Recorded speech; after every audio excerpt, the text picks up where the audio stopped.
friends, and welcome to our continuing work with telepathy and the Etheric Vehicle. I've had some problems, technical in nature, which Michael Starkrow is helping me sort out. Program 22 started on page 56, and it went a couple of pages to 58. I think it was about 58 minutes and 40 seconds, almost an hour. That's all I had time for. Tonight, well, it'll be, by the time you get here, all of this will be past, but Shambhala is on for tonight. And I'm going to send you program 23, this being the 14th of November, and beginning from page 58. So, let's see if there's any segue that is worth looking at here. Yes, an amazing statement by the Tibetan. Always we get in time and space what we invoke. And may I interpolate that when it says in time and space, that is a significant addition. DK goes on and says, and the knowledge of this fact, scientifically applied, and may I point out the word scientifically, and the knowledge of this fact, scientifically applied, will be one of the great liberating forces for humanity. May I add, perhaps because there will be no real limits on what we can acquire for good or for ill. But Aquarius, ruled by Uranus as the orthodox ruler and also as the moon-veiled hierarchical ruler, the main one, is a sign of liberation. And we learned something about that when we were studying the Lords of Liberation, who did so much to help to liberate humanity during the Second World War. It seems like such a long time ago. I'm sure there are some veterans of that war still alive, but they are very old, and I think I would guess that we don't have any veterans that fought in World War I. They would have to be, well, how old would they have to be? If you were born when the war broke out, you would be 107. And to have fought in that war,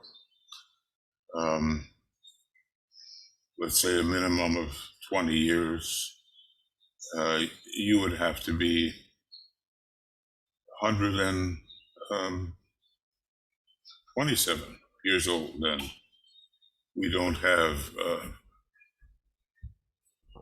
people of that age on the planet at this time. But still, the likelihood of veterans from World War II, yes, that can still exist. So the key here is the scientific application of knowledge.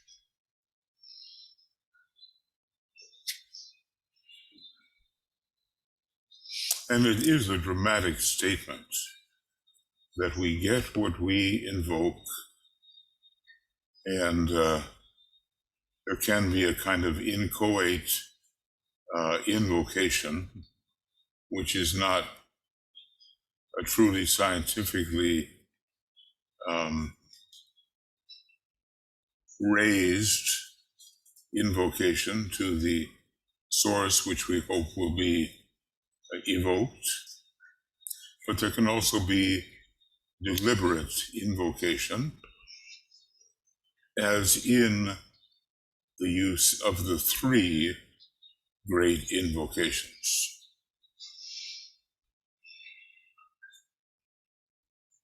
Well, in any case, when liberation is the question, the sign Aquarius does come up.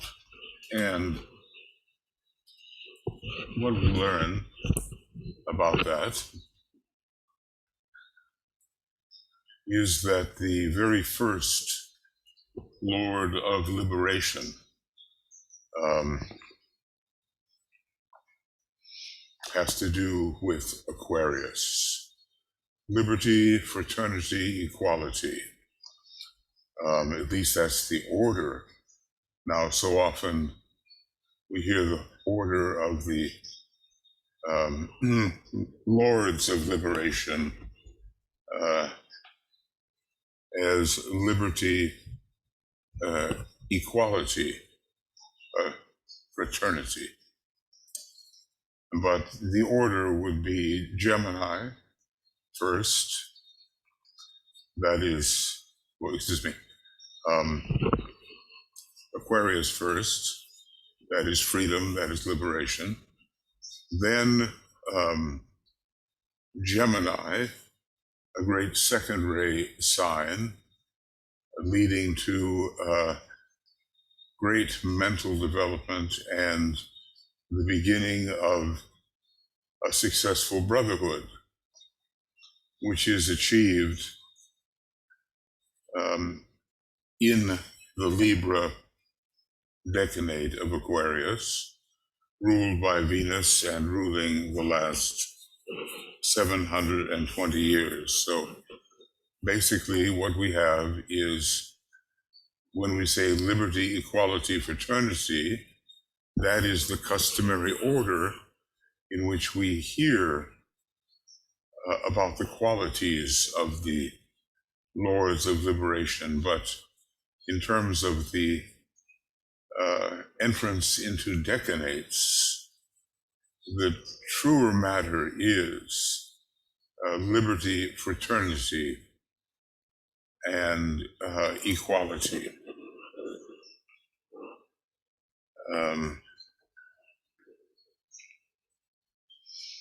The equality part comes at the end, and it is the great brotherhood, but is preceded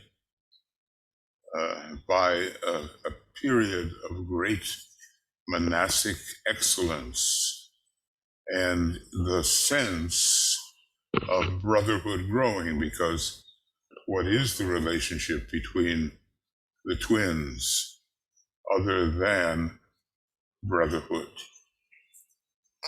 Okay.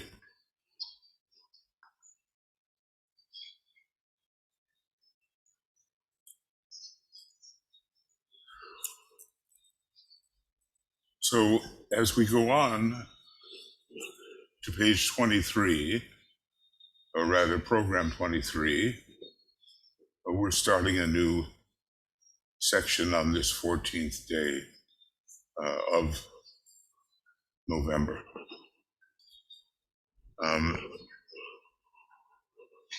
Whenever I run into one of these new sections, no matter how long the program has been,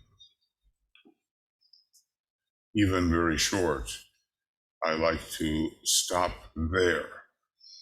Now, I stopped after program 22 gave us 58 minutes and 40 seconds. It didn't seem the wise thing to do to continue on into the section of expanding areas of conscious interactions. If I may say so, that sounds so very Jupiterian, so very second ray. At least it seems so. At least it seems so to me. Now, like I say, by the time you get here, the 9 pages which preceded the beginning of program 22 will have been laboriously filled in by Michael Gaeta, Michael Crow, Star Crow.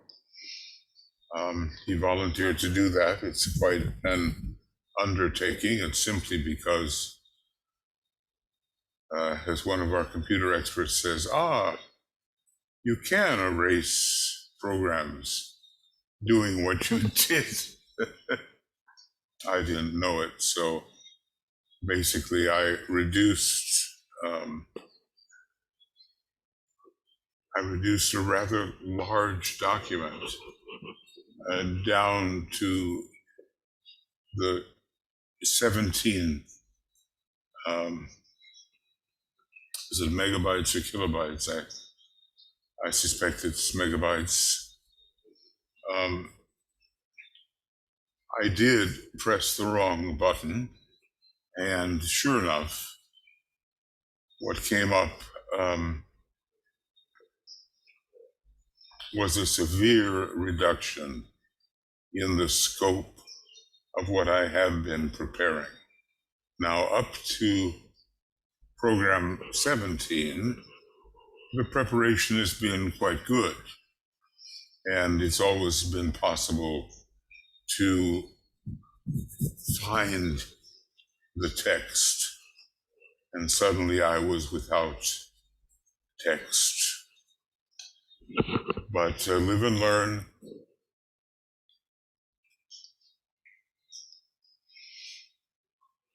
And hopefully that won't happen again. Now, getting into program 23, I would like to make this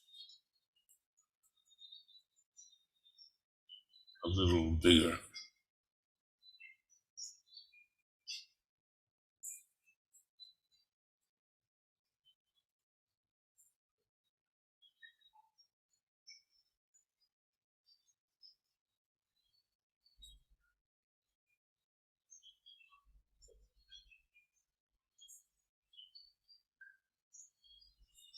So let's go on with the Tibetan, and then until Michael Gaeta works out a foolproof method for me, because I certainly play the part of the fool when it comes to arranging these technical matters, I will simply send you the successive programs, which so far have been program 22 and 23, and he's working on the highlighting between program 17, which many of you received, and program 22. I took care of the highlighting myself at program 22. So basically he has, I think, 17, 18, 19, 20, and 21, or he has 18, 19, 20, 20.1, and 21 to handle. So here's what the Tibetan says. The training given by the masters in their ashrams to their disciples has one main objective. And notice, in fact, friends, that it is real training.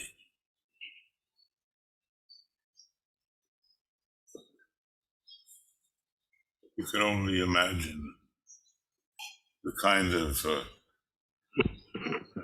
quasi-repulsion that the master might feel, even though he loves everyone drawn to him, when considering, I think he somewhere says this, the stupidity of the average aspirant, as if we're in some sort of stupor. Okay, so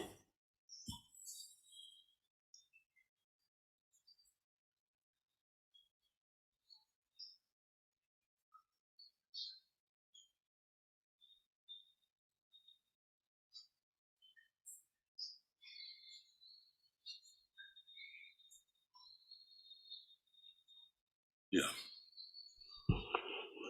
one main objective. And I'll just kind of blow that up so it stands before us. Clearly delineated. All the ashrams offer training. An ashram is not necessarily a place where interested students gather to discuss spiritual subjects. It has much deeper connection to the objectification of the plan intended to manifest. So what is this main objective? And DK tells us to increase, develop, and enable them to utilize in service their inherent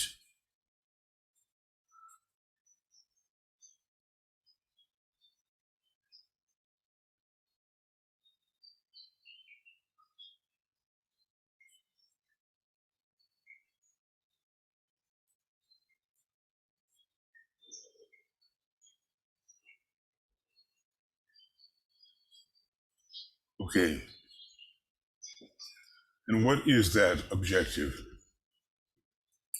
To increase, develop, and enable them, the disciples, enable them to utilize in service their inherent and innate sensitivity. Well, to begin with, they don't know that they are really sensitive.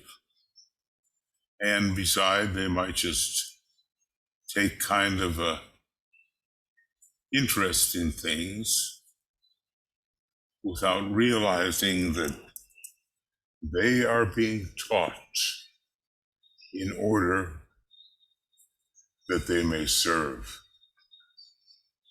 They are being taught in order that they may serve.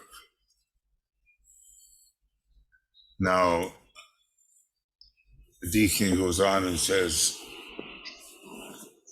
let us, as we discuss these matters, avoid that much overworked word, vibration. Of course, may I interpolate, he does use it elsewhere. But for this particular discussion, maybe he is attempting to avoid the word, even though the very first systemic law, solar systemic law, is the law of vibration. Let us, as we discuss these matters, avoid that much overworked word, vibration.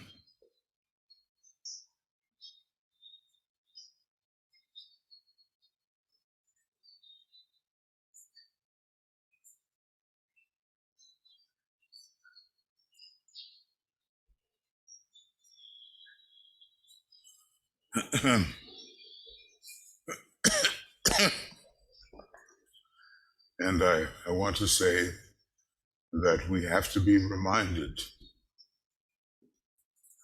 that sensitivity is not something that we always struggle arduously to bring into effectiveness, but that we are already inherently sensitive, and we have to, as it were, uncover that sensitivity and get the blockages out of the way so the sensitivity can show itself naturally. So he says, we're going to avoid this term vibration. Okay.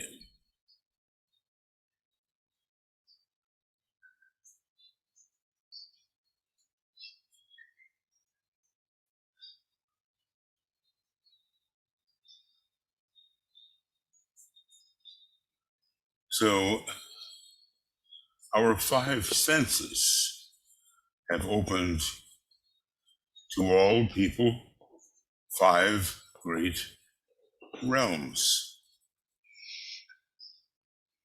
Well, we can define that easily.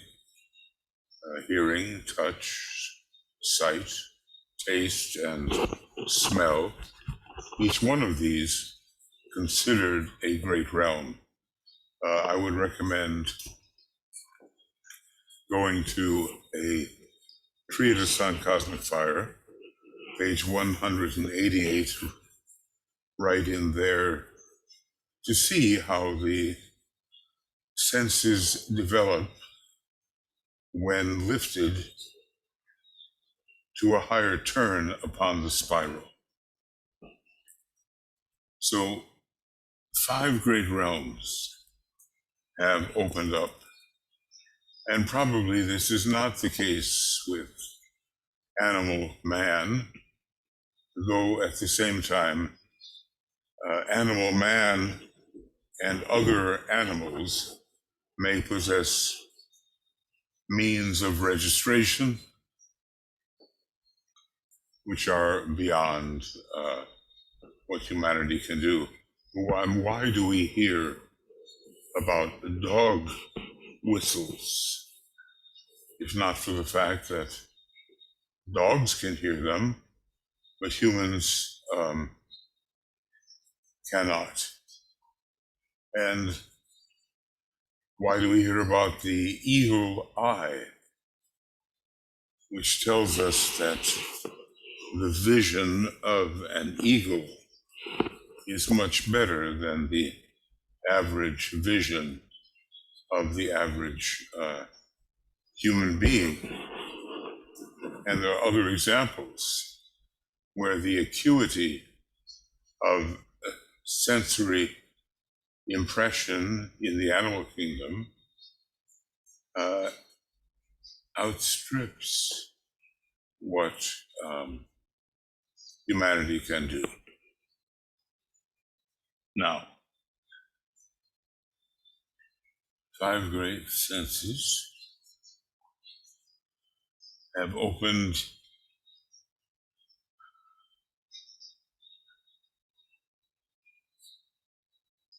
Okay. Now, 5 great realms, and continuing with decay, from which impact comes. And we are so familiar with them that all our response is now automatic, and though registered, is not consciously so, unless there is a planned reason and direction intended.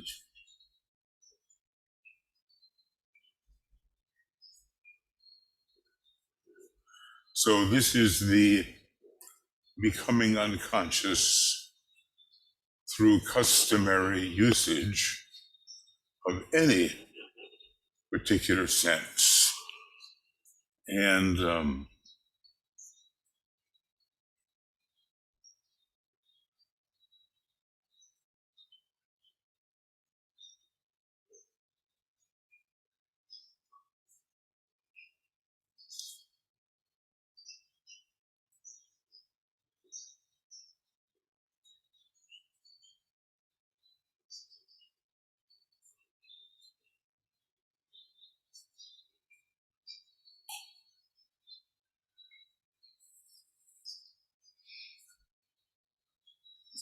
well, there are many more kinds of impacts which are possible, but first we look at the foundation of the whole question of impact and evocation and the science of impression. So let me make sure that this is not in the way.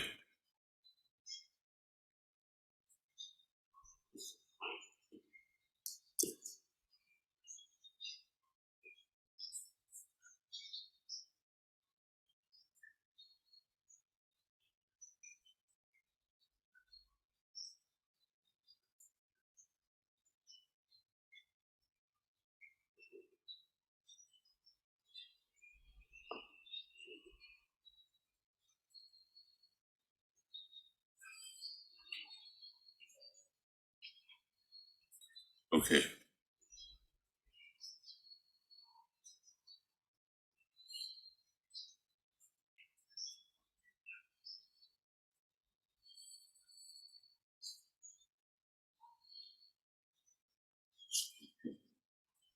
I will put these 5 in a separate area.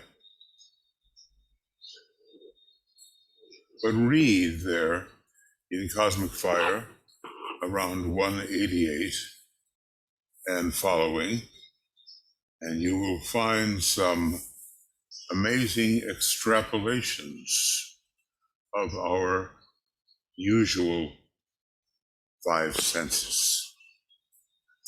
Okay, now going on with the Tibetan, we respond similarly,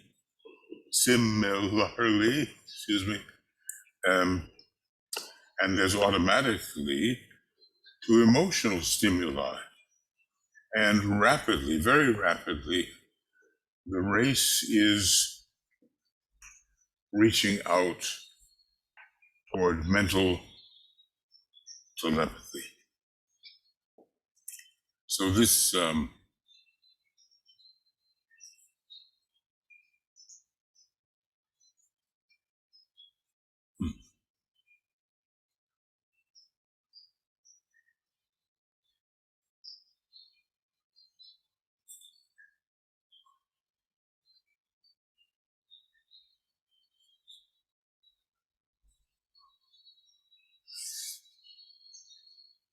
and I think what I'll do is put different colors in here. This lighter blue is one of the colors of the astral tendencies, and more very rapidly approaching the ability to use the mind.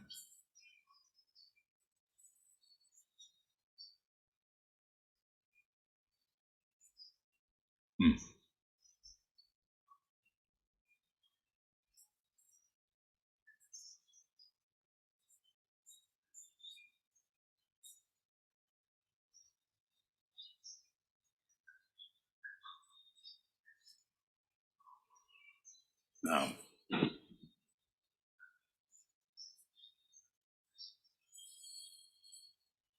this is the gradual growth that we experience, and now a new type of speed with regard to mental telepathy is beginning to take place. The race is reaching towards mental telepathy.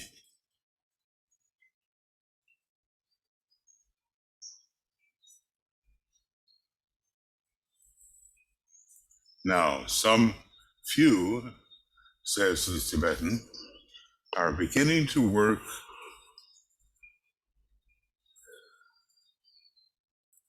along the lines of spiritual telepathy. I think that has something to do with the first subplane of the spiritual triad. I hope you've been able to hear me. This has been a bit of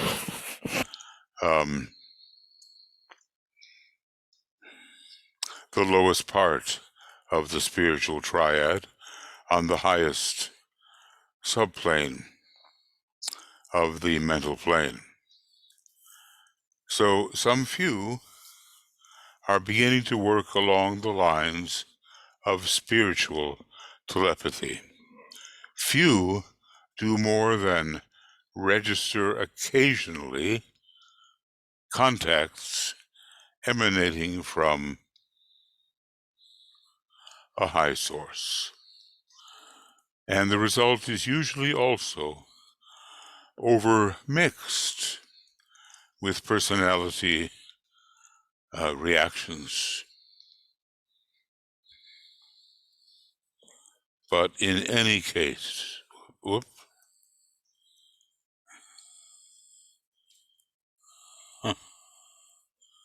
that won't do.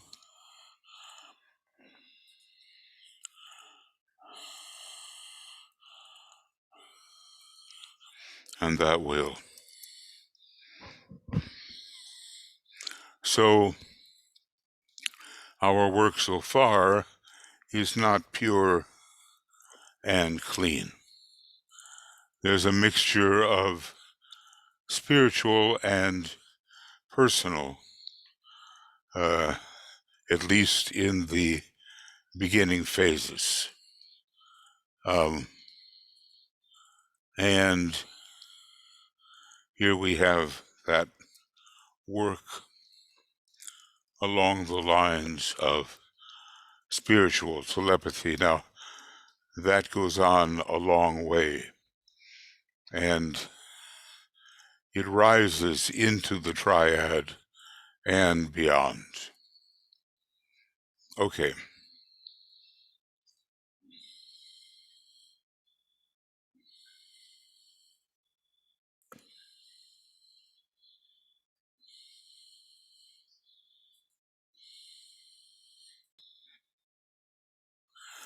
Okay, let's go on with what the Tibetan is saying. Remember this supreme science of contact and how the science of impression and the science or technique of invocation and evocation are all part of and supportive of the supreme science of contact.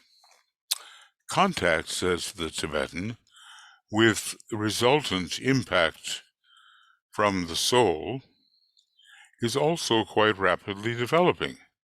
Now, let me pause and say the race is moving towards true mental telepathy, and now is also taking in the first phase of truly spiritual telepathy, which is contact with the soul and guidance from the soul, as in the white magical process. So, he says, again repeating, that contact with resultant impact from the soul is also quite rapidly developing, and hence the necessity for my laying the foundations of further knowledge which will clarify still higher contact emanating from the spiritual triad and opening up areas of interaction hitherto known only to the hierarchy. Now, when we offer our salutations to the hierarchy, we are attempting to work in that area where the hierarchy, the great majority of them, now works. That is, upon the Buddhic plane and hence within the spiritual triad, except for the occasional scientific ashram working on the lowest aspect of the spiritual triad and the first ray ashram working on the atmic level. So the impact from the soul is quite rapidly developing. Hence the necessity for laying the foundation of further knowledge, which will clarify still higher contact emanating from the spiritual triad. And basically, what that means is that we will become aware of areas of contact which were reserved only for the hierarchy heretofore. Our ashrams basically were on the higher mental plane, and they had not yet, I think due to the conclave of 1925, been transferred onto the planes of the spiritual triad. There are a lot of second-ray souls and sixth-ray souls in incarnation at this time, and there is a natural fit with the transfer of the focal points of such ashrams onto the Buddhic plane. So everything is in a state of flux, and maybe we can recall something about what the Tibetan calls the law of mutation. But it's not just change for the sake of change, it's change so that a kind of thoroughness of contact can be achieved. Okay, the Tibetan will go on and say,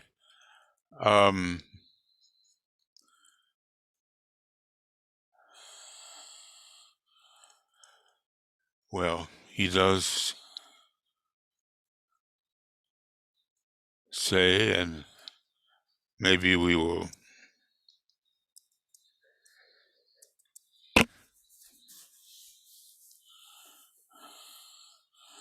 have some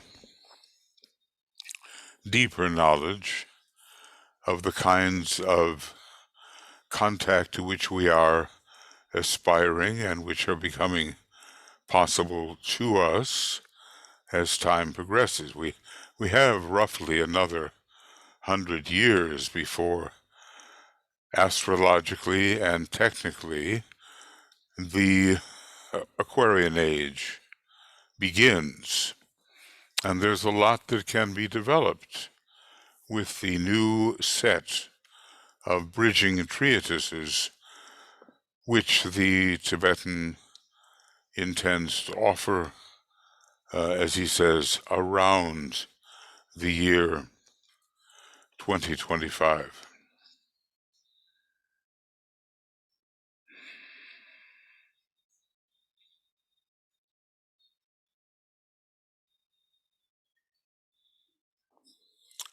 Now, he goes on and says, I refer here to the teaching which I have given out through a group of my disciples, anent to the Antakarana. Now, this, may I interpolate,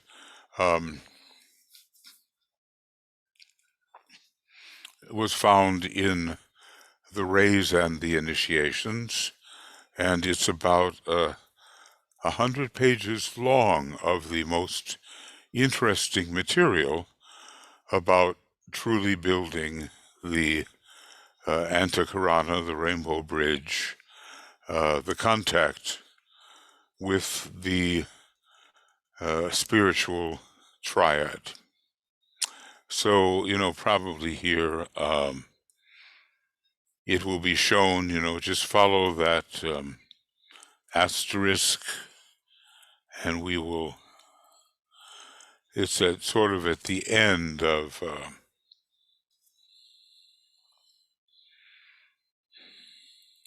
page 58.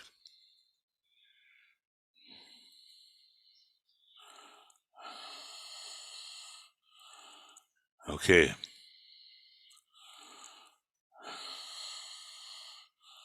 And telepathy. Let's just see what he says. I'm not going to worry about you seeing this right now.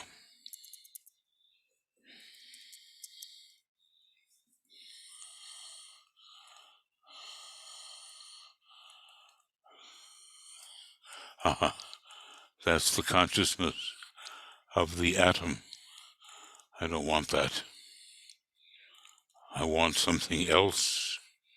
For page 58, they're just one.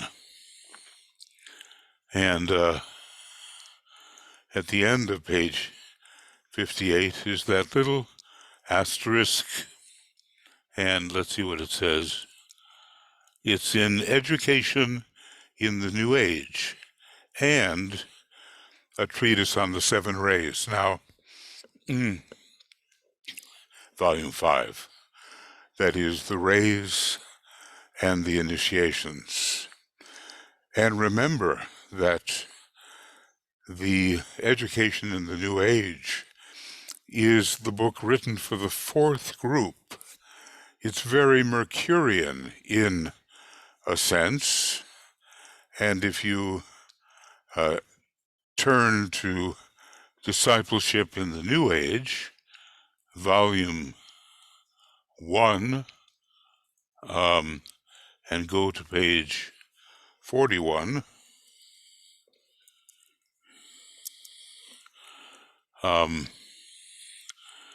you will see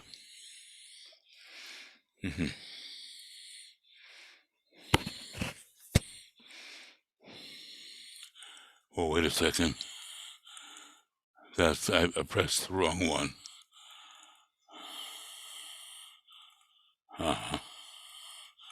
Discipleship in the New Age, page 41. Let's try it.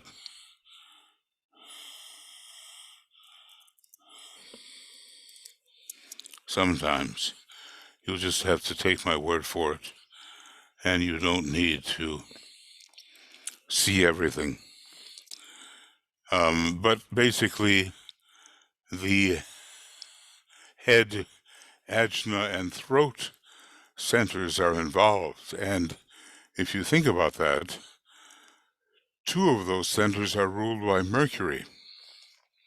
The throat, where we speak, and the ajna center, later replacing Venus. So, in fact, what we have there is instruction on how this group works, and one of its major factors is the building of the Antakarana. Maybe I just show this to you. Here it is: head, ajna, and throat center. Remember, when you turn to page 41 in Discipleship in the New Age, Volume 1, you get a lot of information about the centers which are used by the various groups. And I wouldn't doubt that when the Tibetan chooses people, or has chosen, and maybe again will, for these seed groups, he thinks about what centers they could represent because of their own development, their own chakra emphasis, and their own ray emphasis, and their own astrology. Okay. Now coming back. And so basically, things are opening up for us. Higher points of tension are opening before our eyes as we prepare for the quite amazing kind of knowledge we will achieve both intuitively and mentally during the Aquarian age. Now, if we're really serious, I don't see any of us not taking an incarnation during the next 100 years, let us say, and being involved in this, if we're really serious, being involved in this bridging activity toward the true knowledge of the Aquarian age and towards the wonder of the Aquarian age and towards the coming Renaissance. Now, when exactly that will occur, that's difficult to say, but when the fourth ray comes in from its monadic aspect, starting around the year 2025, conditions will be ripe for this new renaissance, which, let's look at it structurally. He says it will make the great cathedrals look like children's building blocks. So think of how much we have to look forward to and how many people are desperately clinging to the past, hoping somehow that they can hide from the unfoldments of the future, which will be challenging. At least they know the dogma and can ensconce themselves in that apparently protective dogma, which is really a limitation counter to a growing appreciation of reality, a growing unfoldment of consciousness of reality. Now DK goes on and says, I refer here, to the teaching on the Antikarana. Okay, we read that. All such developing contacts involve conditions covered by the two words, contact and impart. I think what I'll do here is I'll pull in some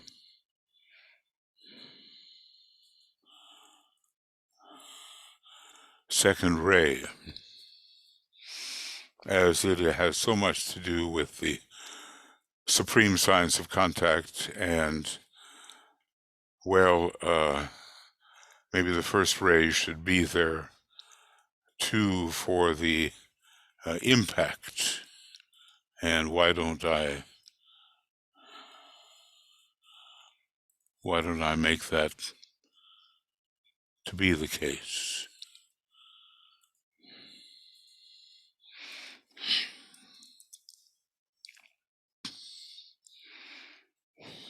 The group of disciples giving out this teaching, which opens up areas of interaction, note that, hitherto known only to the hierarchy, is, as I said, the fourth group of educators in the New Age. Educators.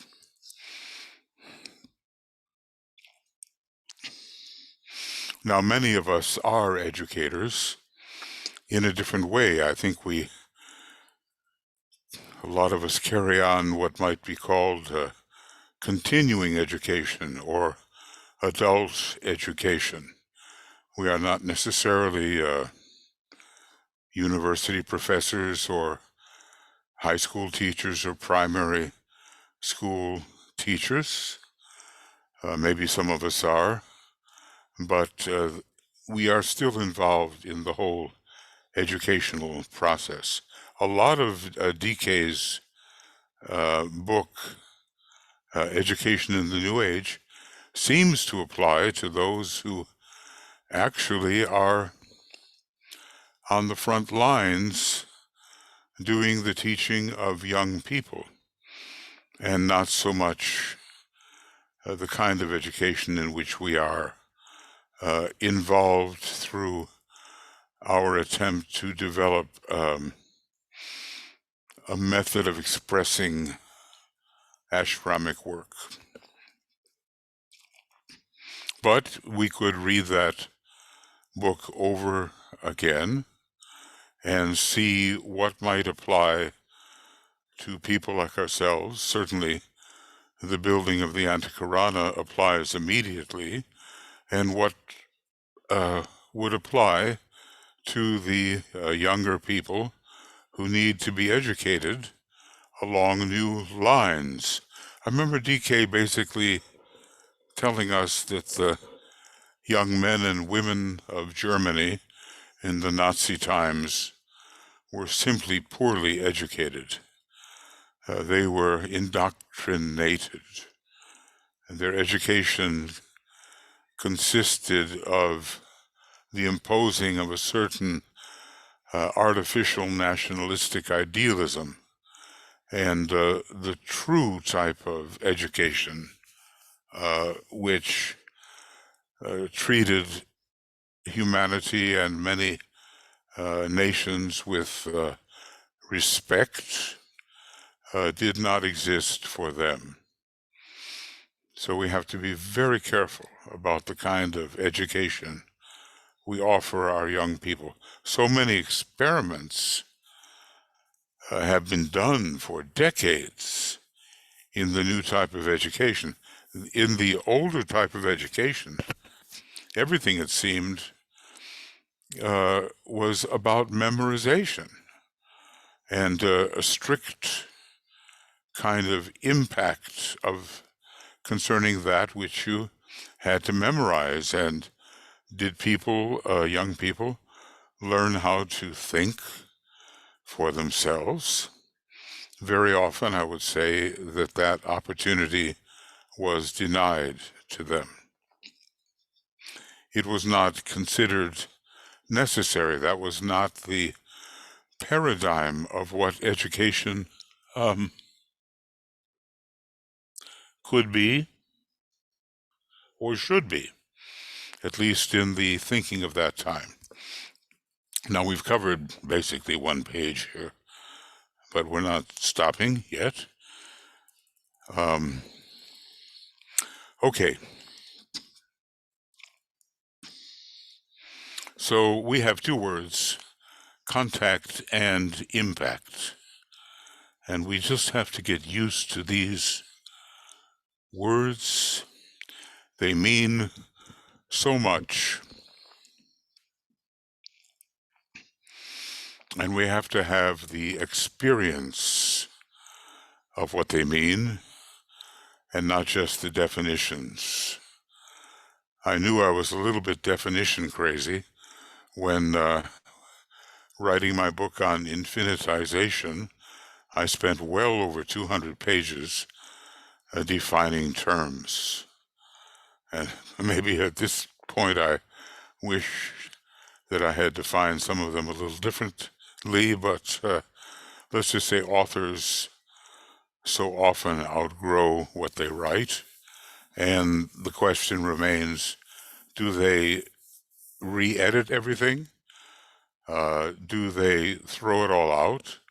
Or do they let it remain with the understanding that this is how I thought then at that time? I think I know I've made a lot of mistakes in my estimations of the nature of things, but still something can be derived, I believe, by examining what I've tried to bring to fellow students. After all, are we not all fellow students?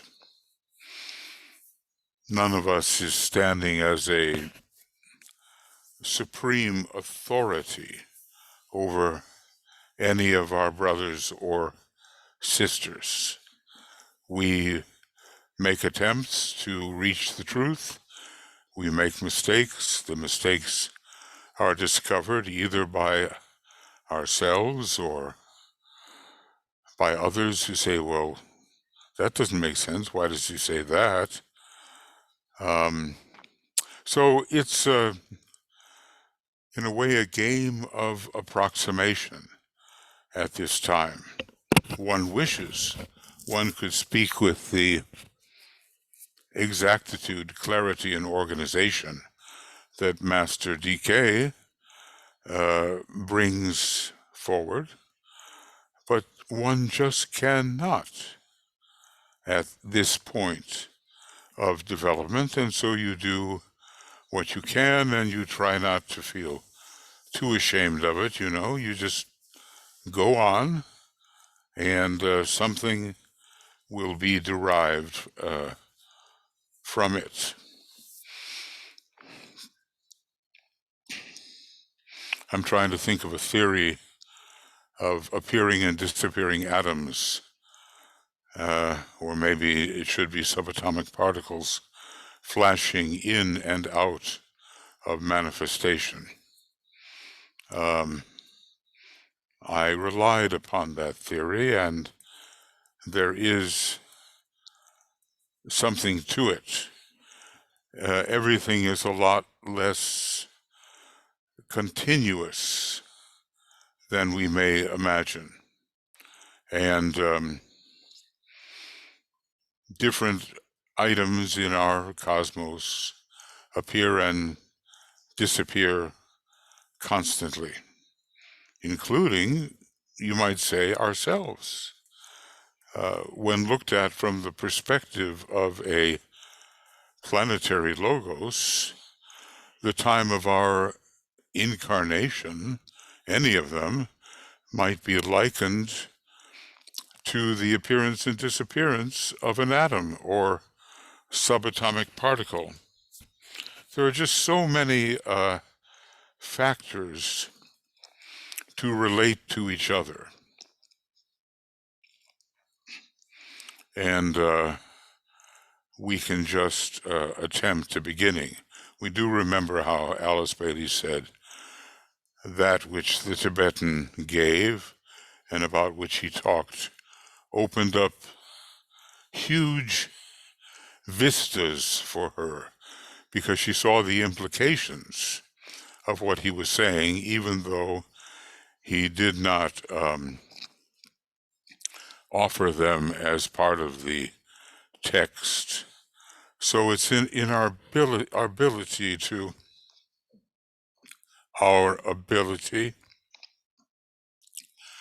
transcend the limitations of our ordinary interpretations. And if we continue steadfastly with our study of occultism, that will arise for us. That capability will come forward. Okay. Now, DK is looking at these two words, okay? One is contact, and the other is impact. So basically, what I'm going to do is just highlight them.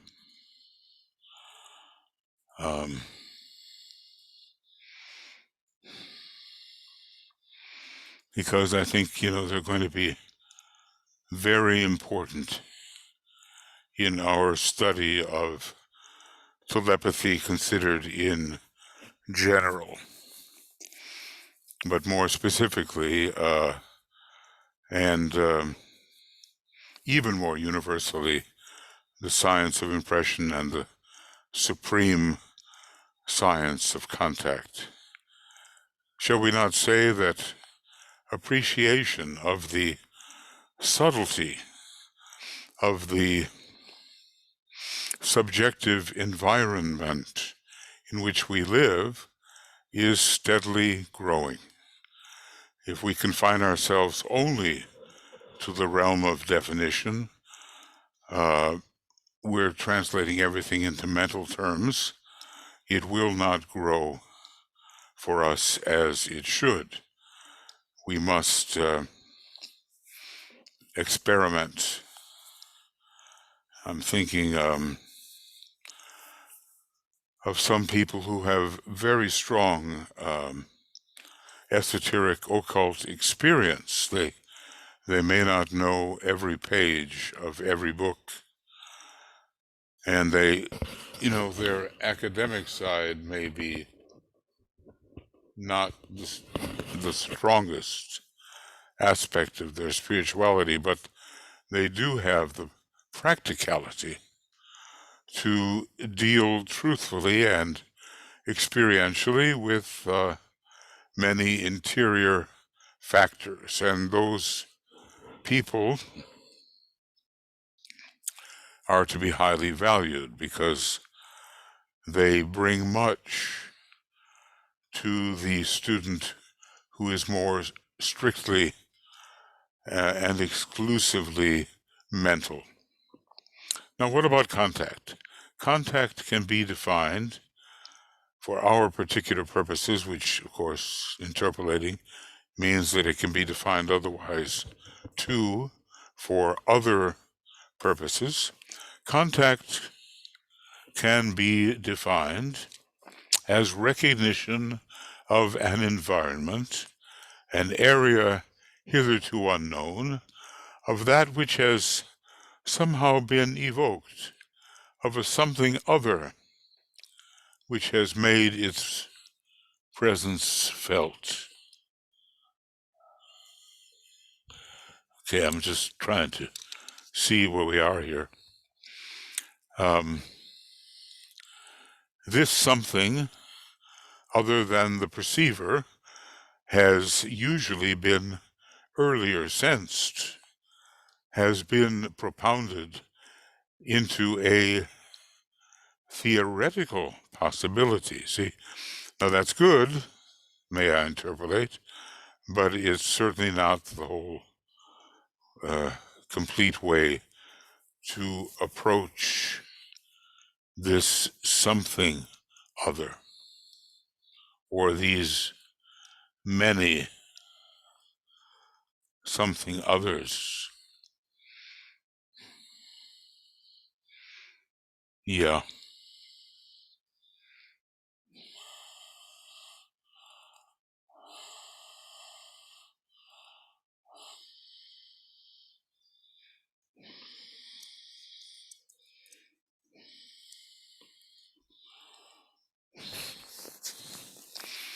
So there is the perceiver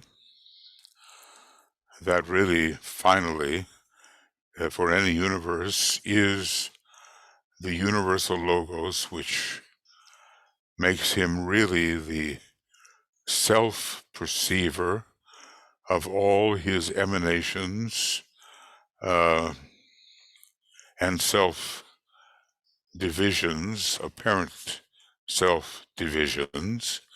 This something other than the perceiver has usually been earlier sensed, has been propounded into, that's an interesting adverb there. I would use the word as, but okay, whatever. Has been propounded into a theoretical possibility, has later been invoked by the directed and conscious attention of the one who has sensed the presence. And finally, contact is made. I simply cannot understand how we would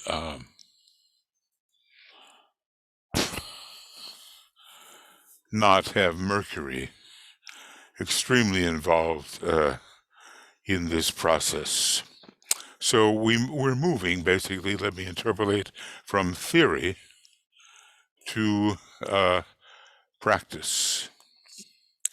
And our conscious attention is needed to call forth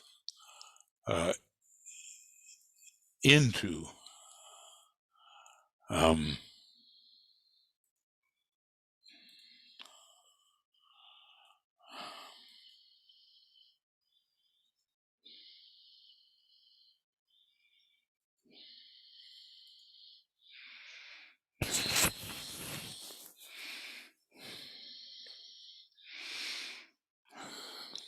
there are so many factors that are inherent in our subtle, subjective, and even super subjective environment, and we have not made contact with them. So if we really give conscious attention to the presence of that which is theoretically possible, finally, contact will be made. And what is this contact, coming into relationship with? I sometimes think there should be a science, I think there is in esoteric astrology, about the science of relations. If you don't know that something is there, subtly or subjectively, you will not deal with it. It may have an unconscious effect upon you or condition your behavior, but you really cannot adjust yourself to it or make the necessary alignments that allow you to confront it directly. Now, I might say that many of us avoid or evade the kinds of interaction we might have if we gave really conscious, invocative, evocative attention to these sensed presences and not allow them to remain strictly in the vague occult realm. The world would be, for us, much enriched.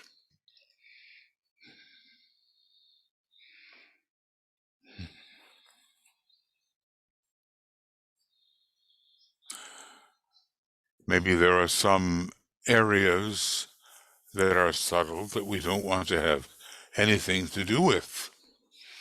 Now, I remember DK saying that the human being should have in his astral body no matter of the sixth or seventh, or that is the lowest subplanes. Now, how often there can be people that pure, I don't know, but we're avoiding contact with that type of level. And we do that for the health of our astral body. There is, after all, the personality ruled by the soul and by spiritual impulse, and then there is the personality which simply is on its own and mostly selfish. Okay. Now, what about impact? Contact and impact. Impact obviously has a more first ray type of meaning. It's kind of a concerted touch which brings along with it change.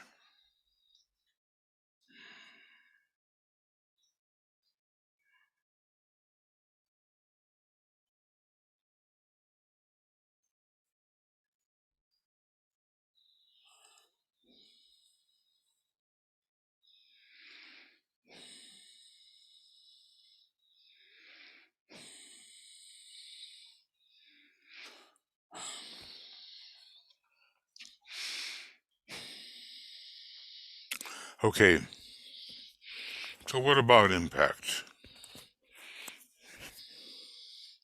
As one of these two words, how epitomizing how developing contacts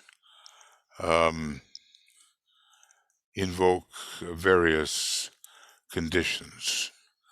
Contact and impact. Impact is something more than simply registering contact. It develops into conscious interaction. That is, if I interpolate, that we begin to interact with the impacting source.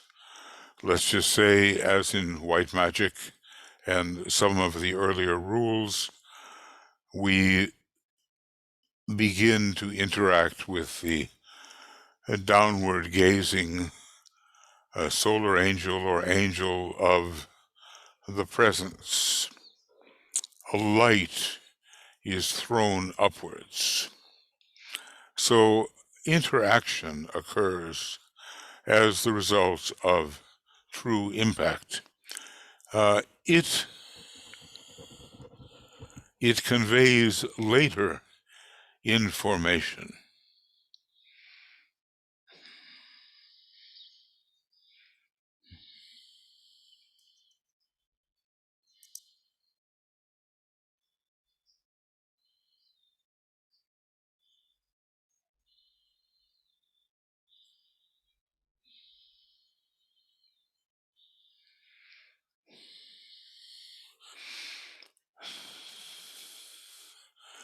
It,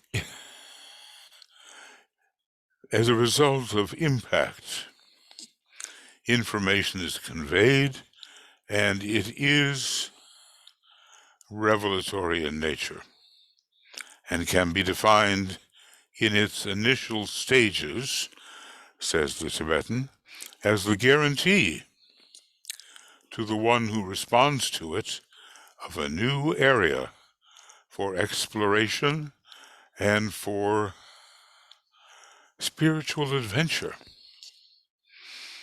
Sounds attractive, doesn't it?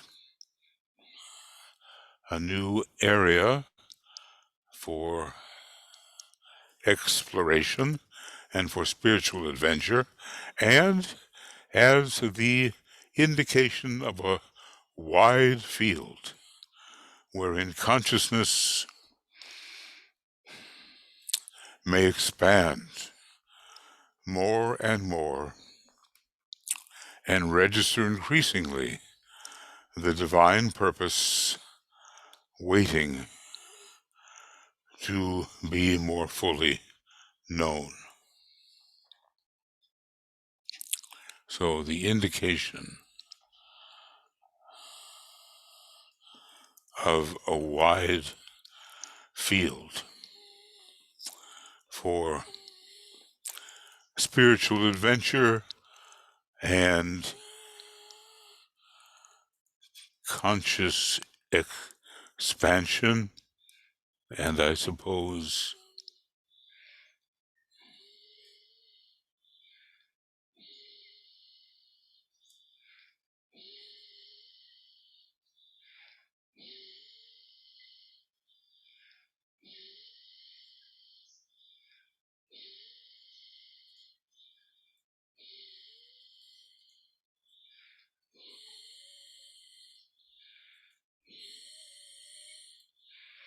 okay. So it's more than just being touched, isn't it? It's more than just that. It has to do with the setting up of an interactive relationship. Now, can you think, when you have received impact,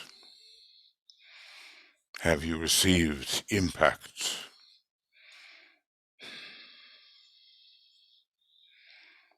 Yeah, I think it must be very hard to let go of a true impact because it demands interplay. Impact demands interplay.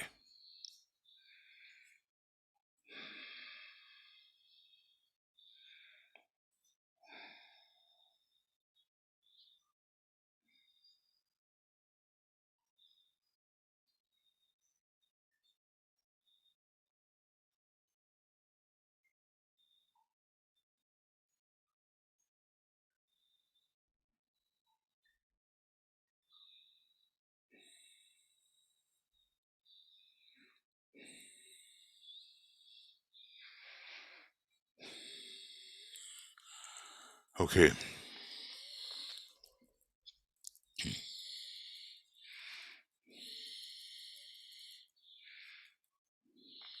Two words. Contact, something is present, and impact, an interactive relationship is set up that allows for new spiritual adventures, new registrations, new explorations, an area waiting to be more fully known?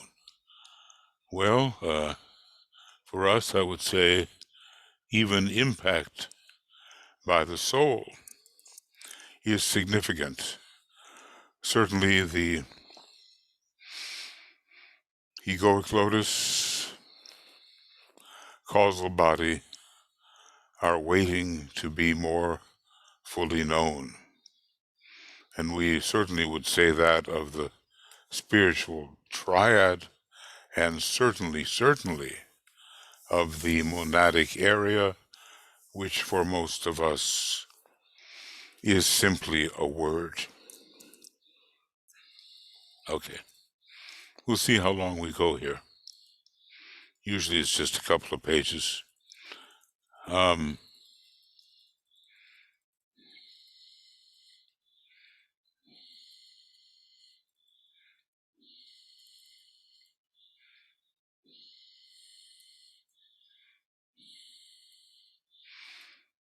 Therefore, says the Tibetan, from the more normal field of what we may call ordinary telepathic perspective, just now coming to recognition by ordinary science, and that's, about 100 years ago this is written, or 90 something, through a slowly learned process of invocation and evocation. May I interpolate that this telepathic perception is growing more convincing because of the growth of the ability to work invocatively and evocatively,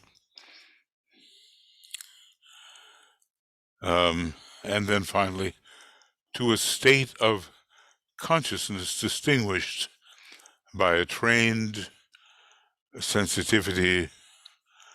The disciple moves. So ordinary telepathic perception, a slowly learnt process of invocation and evocation to a state of consciousness distinguished by trained sensitivity. Let's pause.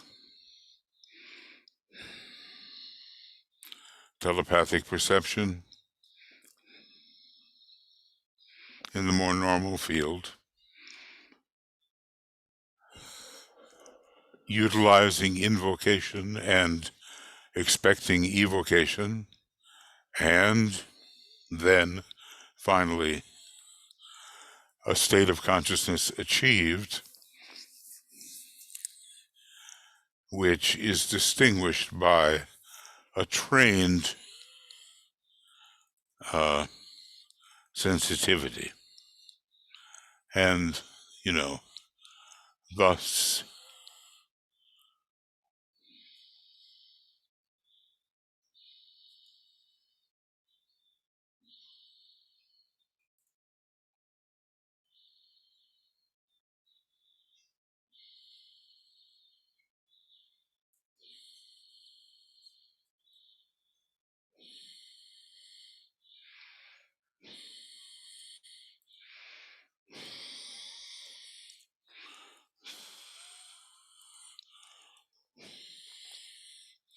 always, may I say, there is progression from one state to another.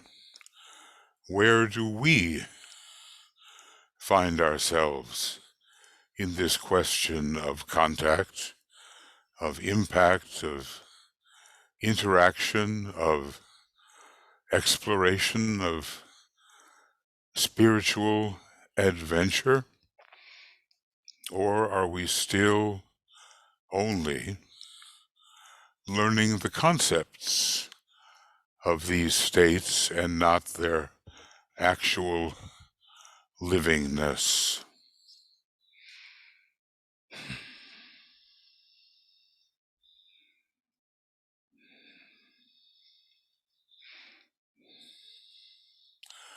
No doubt there are white magical rules which, when practiced, will make this whole idea of progression more living. I begin to see that there's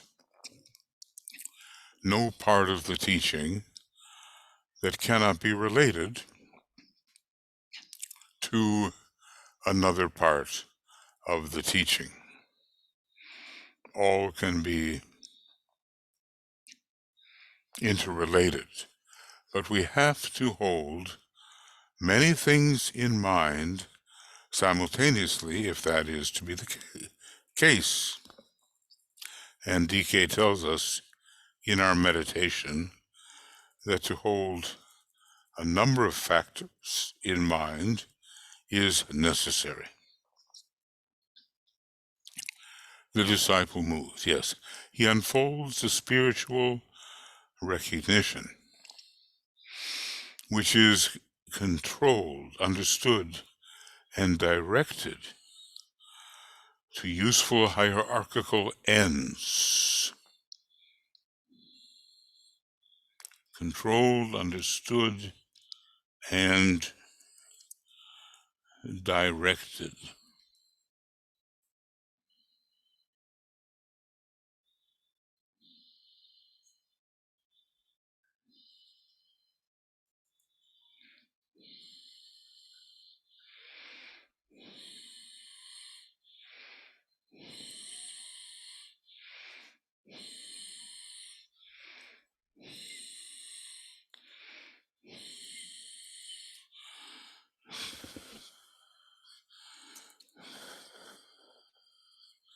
So,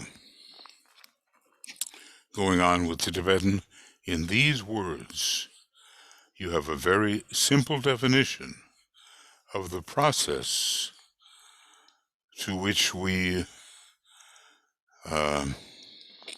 give, technically, the name, the science of impression. It's nice when he comes along and epitomizes what he has discussed heretofore in quite academic terms. So, let's see. I think in the words contact and impact, in these words, and I'm just going to make this bracketed. I'm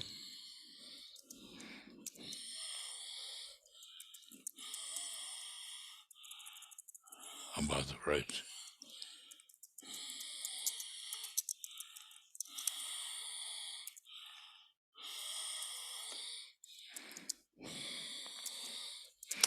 You have a very simple, and at this point, I guess I'm not alone in hoping for simplicity.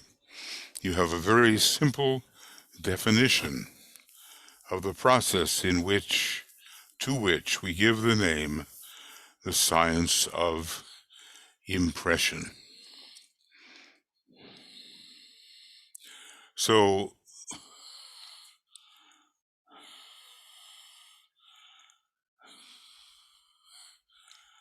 let's see.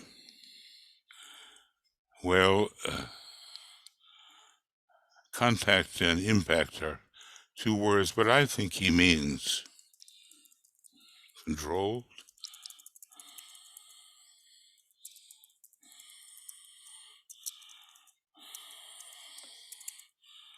and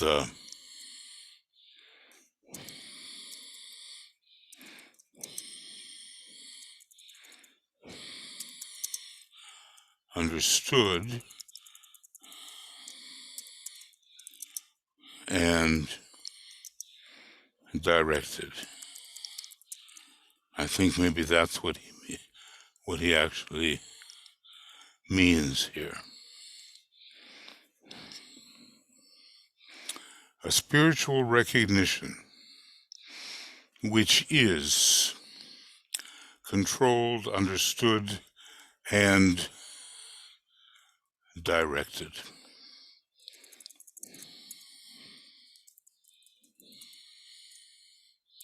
If I could just type.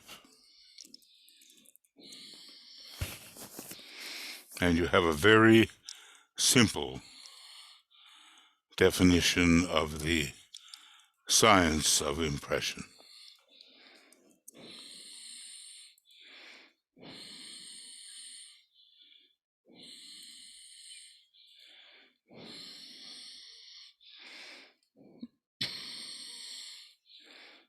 Okay. And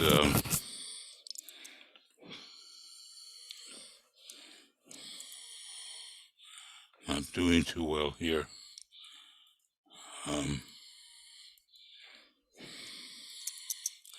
In these words.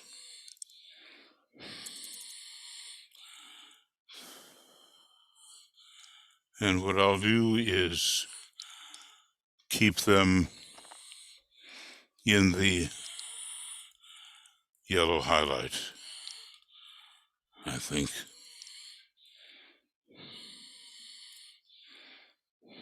Now, if we could just somehow memorize and utilize what he just said.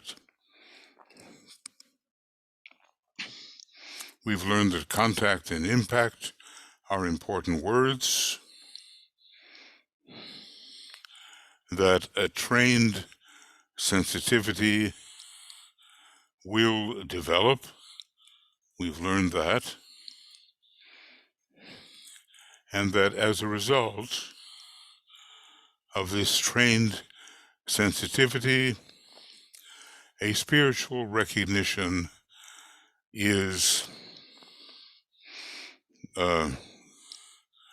made to grow. And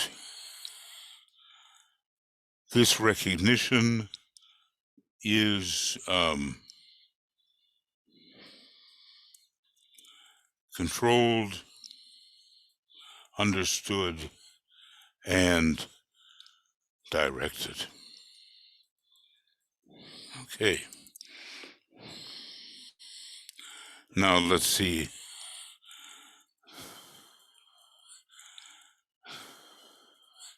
I think that might be enough for right now. We have a lot going on. Again, of course, one has to marvel at what the Tibetan has given. We are almost on page 60, but basically what we've done is move from 58 to 59. Okay.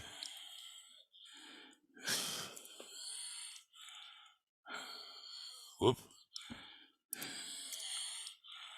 And this is the end of program 23. From 58 to 59. And we're beginning.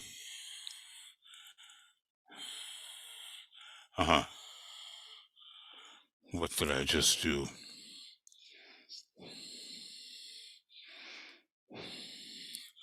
I think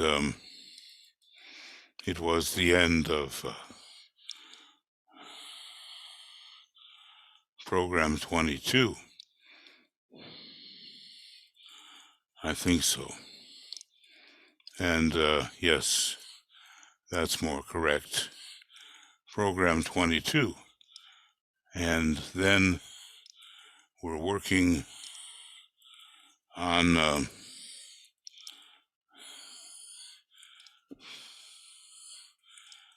program 22, And let's see.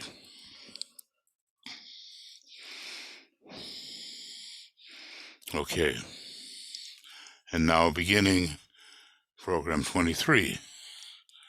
So 56 to 58, and then 58 to 59.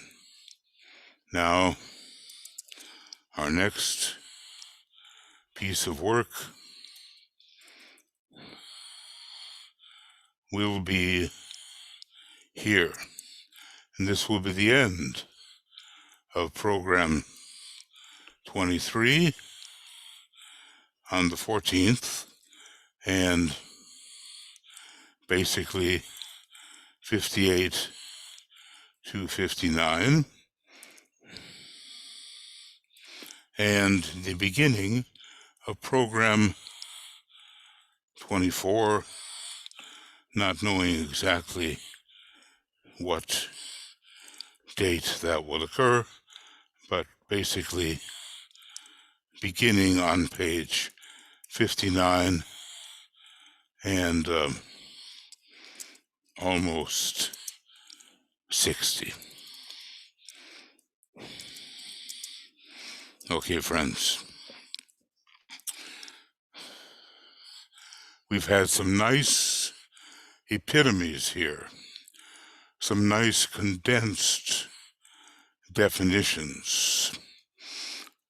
Important words have emerged in what we've been studying: contact, impact, and control, understanding, and direction, or controlled, understood, and directed.